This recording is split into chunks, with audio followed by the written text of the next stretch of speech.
So one question I get asked a lot is, how do I actually go about planning a security camera project? And in this video, I want to share a little bit about how to do that using a tool called Microsoft Project Planner. Now, it's not necessary that you have to use this tool, but I find it quite useful. And there are a lot of planning tools available online, so you're welcome to use something else if you'd like. And of course, if you haven't used Microsoft Project Planner before, that's no problem. In this video, it will kind of double as a exercise so that you can learn it as well.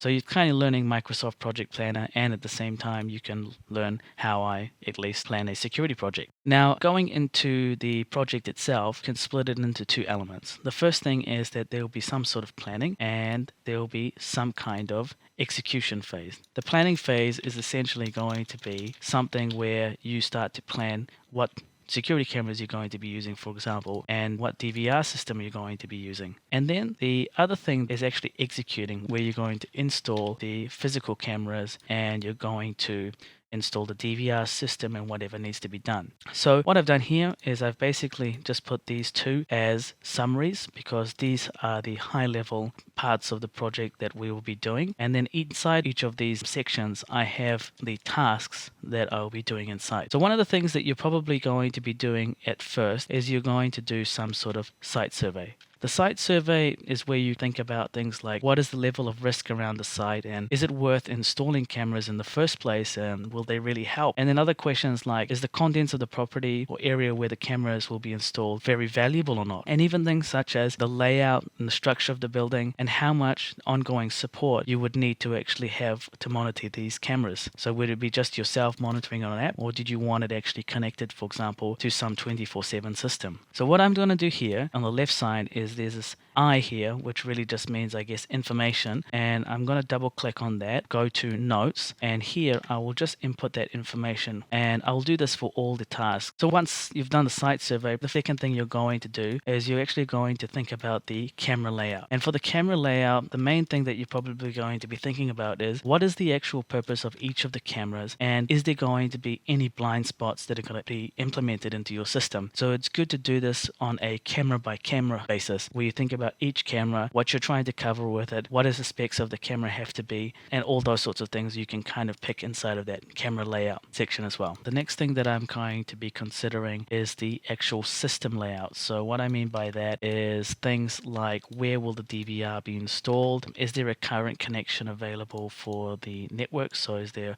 Wi-Fi or network access available? The number of cameras that I actually need to install. So once I know the camera layout, I also have to think about the cabling and other things like, will I need to have a permanent monitor? So like, am I going to have a TV always connected to the DVR? And the other thing is, maybe do I need mobile access? So am I going to be using an app or some other program with this DVR, or does it just not need any network capability at all? And once I've done that and I have a good idea of the system layout and the camera layout, I might actually go ahead and actually start to select the cameras that I would like to install. So can we use a box solution? So could we just get one type of camera that's available in a set of 8 or maybe a set of 4, and would that be good enough for us? Are the cameras going to need a wired connection, or are we going to use a wireless solution because it's too difficult to actually run cables to the selected sites? The other thing we could also think about is, do the cameras require audio? So do we actually want to hear what people are saying at the site where the particular cameras are installed? And then the other thing you might also consider is the environmental conditions. For example, is it a loud environment? Is it a very hot environment? Is it a place where things are going to get very cold? Because this may affect the types of cameras that you use. The next thing you might want to consider is doing a wireless network test. Now, the reason why you might do the wireless network test at this point is because you kind of have an idea of what cameras you're going to be using. And it could be the case that you actually find that some of the cameras are going to be wireless. So you want to test the signal strength at those places so that you can ensure that the signal strength is going to be strong enough to support those cameras. So once you have done the network testing and you figured out that you might need something like a Wi-Fi booster or whatnot, the next thing you might do is you might do the network selection. Now, in the network selection, I just basically mean you need to work out if your Wi-Fi booster needs to have external capability, or is it something that it can be internal. And then on top of that, you may consider things like the speed requirements. So if you're running a 4K camera that's wireless, it will definitely need a faster, speedier connection compared to something like a 1080p camera. And then after that, the next thing that we will do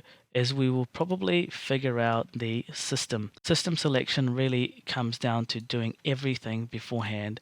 And once doing all those things, then we can kind of figure out what type of DVR system that we can need. And so then we can work out how many channels the DVR needs to have. What are the power requirements? So how many plugs and sockets and things like that do we need at the place where we're installing the DVR? Do we need things like a rack? So are we going to be installing the DVR in some sort of rack mounting system? And do we also need to do something like maybe HDMI cabling so that we can connect the TV or connect some sort of monitor so we can continuously monitor the CCTV security camera system in our home? And of course, it could be the case that you go back and look at the project all together, see if everything is satisfied, and then finally, when you've done everything and you revised it, you kind of hit your milestone where you have completed your planning. So really, here I'm clicking milestone. What the output of this planning phase is possibly something like a CCTV layout plan. In addition to this, there is a column here for the durations. And so what I'm going to do is I'm going to input the durations for how long I think each of these aspects may take. And this is just from my personal experience, but other people I'm sure will be faster. Now you can see I've put some times in, and here when I put 0.25 days, this is basically meaning to, in my understanding, it would be 2 hours. There's a predecessors column. You can use it to kind of map out the relationships between the different tasks. Essentially, in its most simplest form, we could say that we can't really do the camera layout until we do the site survey. So site survey is a predecessor to the camera layout, and the same thing we can do for all the respective tasks.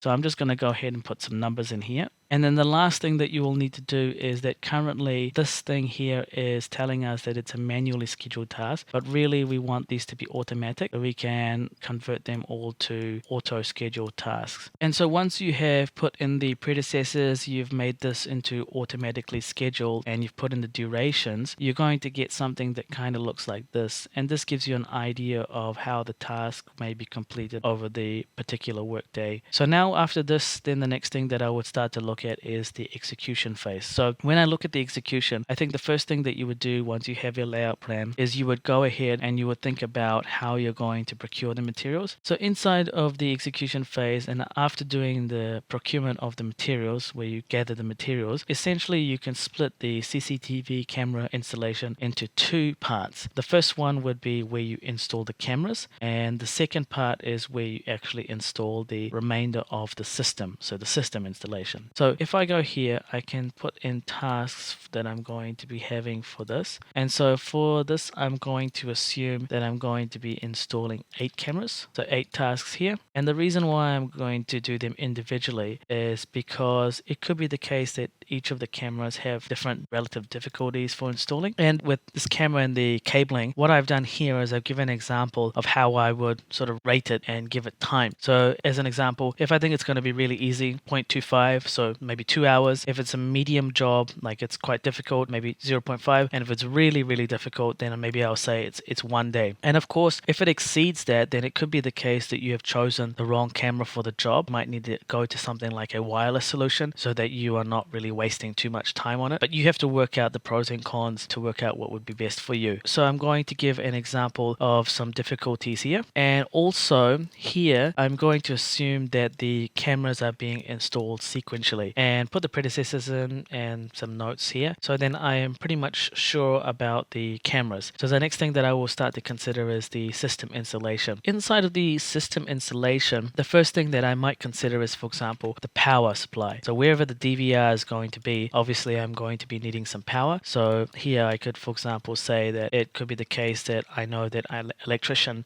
needs to come in and install a 4-socket power point for me for this job to be completed. And then the other thing is that I might start to consider is whether I'm going to have a network connection available at the place where I want to install the camera. Underneath the system installation, I might consider things like running the HDMI cable. And once the HDMI is available, the network connection is done, the power supply is done, I will most likely think about installing the DVR. And then at this point, once you've got the DVR installed, the cameras, everything installed, you're probably going to fire up the system. So when you fire up the system, then you can actually start to set up the software. This means actually just going through that install process that comes standard on most CCTV camera systems. It could be the case that you have an app for your phone, so you can actually think about that as well. And then finally, once you've done the app setup, then you might actually do some testing to ensure that the camera is running the way you would like it to run. So for example, you might test the cameras all running well, that the app is working properly, that it's recording, that it's sending you alerts to your email, whatever else may be required. So that's kind of the testing phase done. And of course, if everything is working as it should really, then your CCTV installation is complete. And that is pretty much it. Now we have a pretty reasonable plan for how we're going to install the CCTV camera project. You could actually go one step further and you can start to put the resource names in. So who's going to be doing what. If you wanted to do that, then what you do is you go to resource sheet. You can actually input the names of the people you might be using for this project. So for example here, put my name. I might be using a CCTV installer for installing the cameras only. I may use a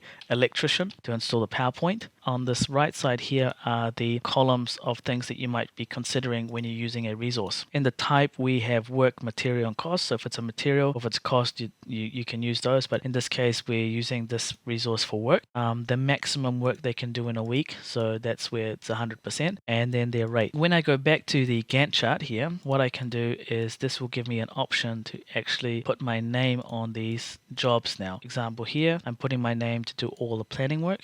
I will also procure the materials. And what you can see on the right side now is it gives a little bit more detail for each of the respective elements of the project.